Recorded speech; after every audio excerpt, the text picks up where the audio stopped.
उनकी माँ, उनकी बहन, उनके भाभी, उनके परिवारजन वो अकेले नहीं हैं और उनको हमारी जरूरत नहीं है। पूरा समाज इनके साथ खड़ा है। अरे भाई, मुख्यमंत्री के पिताजी का राज नहीं है, ये बिहार के लोगों का राज है, जनता का राज है, लोकतंत्र है, संविधान है। ये देश बिहार संविधान से चलेगा, सम्राट के राज से नहीं चलेगा। तो हम लोग ये मांग कर रहे हैं उनकी माँ की ओर से, उनकी भाभी और उनके बहन की ओर से कि न्याय का मतलब है कि जिन लोगों ने इस हत्या को अंजाम दिया है उसके साथ साथ उन लोगों का भी जांच हो जिनके कहे पर यह हत्या को अंजाम दिया गया है, जिन्होंने वो परिस्थिति बनाई कि वो लड़का आज आपको लोग बता रहे हैं कि पागल हो गया था। वो पागल नहीं था, आपने, व्यवस्था ने, अफसरों ने यहाँ पर उसको उस मानसिक दशा में पहुँचा दिया था जहाँ उसको ये समझ में नहीं आ रहा था कि कैसे इनसे डील करे। वो अपनी लड़ाई नहीं लड़ रहे थे, अपने खेत की लड़ाई नहीं लड़ रहे थे।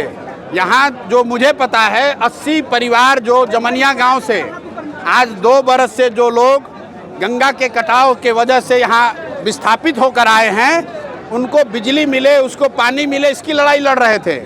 और उसके बाद आप उसको गोली मार दिए हैं तो 4 कांस्टेबल के सस्पेंशन से बात नहीं रुकेगी।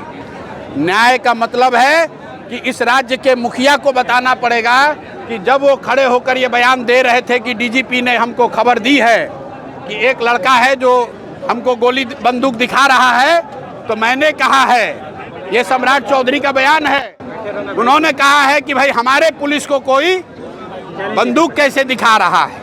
मेरे भाई, ये बिहार में एक ऐसे संवेदनशील नेता का बोलने का परिणाम है जो ये समझता है कि पुलिसिंग का मतलब है गोली चलाना। पुलिस का काम गोली चलाना नहीं है। एक मिनट, इसलिए आप इस बात को समझ लीजिए, पुलिस का काम गोली चलाना नहीं है, पुलिस का काम समाज की रक्षा है। और जब रक्षक ही भक्षक बन गए हैं तो समाज को खड़ा होना पड़ेगा। और ये माँ जी और भरत भूषण तिवारी जो यहाँ से चले गए इस दुनिया से, उनकी माँ, उनकी बहन, उनके भाभी, उनके परिवारजन वो अकेले नहीं हैं और उनको हमारी जरूरत नहीं है। पूरा समाज इनके साथ खड़ा है, हम लोग भी पूरी तरीके से इनके साथ खड़े रहेंगे। देखिए, न्यायिक जांच की उन्होंने घोषणा की है, अभी तक ये नहीं बताया है कि उस जांच में कौन जांच करेगा, उस जांच की परिधि क्या होगी, उस जांच में क्या गृह मंत्री के भूमिका की भी जांच होगी, क्या एसटीएफ के उस पदाधिकारी की जांच होगी जिसने पटना से मारने का आदेश दिया है, क्या उस मजिस्ट्रेट पर कार्रवाई होगी जिसने गोली चलाने के आदेश पर साइन किया है। ये माता जी को ये बात समझ में आ रही है। एक बार मैं चाहता हूं कि आप इनसे सुनिए कि इनके मुख्यमंत्री ने कहा कि विरोध करने वाले करते रहे, अपराधियों को नहीं छोड़ेंगे। अरे भाई, मुख्यमंत्री के पिताजी का राज नहीं है, ये बिहार के लोगों का राज है, जनता का राज है, लोकतंत्र है, संविधान है। ये देश बिहार संविधान से चलेगा, सम्राट के राज से नहीं चलेगा, सम्राट के कानून से नहीं चलेगा।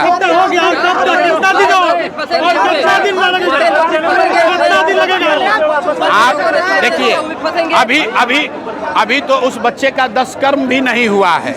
आप 10 दिन 15 दिन समय दीजिए। अगर रुकिए, अगर इनको न्याय नहीं मिला, अगर कार्रवाई दोषियों पर नहीं हुई, न्यायिक जांच के रिपोर्ट का परिधि क्या है, उसमें अगर गृह मंत्रालय की भूमिका, गृह विभाग की भूमिका मुख्य है, क्योंकि कोई पुलिस वाला गोली नहीं चला सकता है जब तक पटना से आदेश नहीं होगा। इसलिए किसने आदेश दिया है गोली चलाने का, ये जांच होनी चाहिए।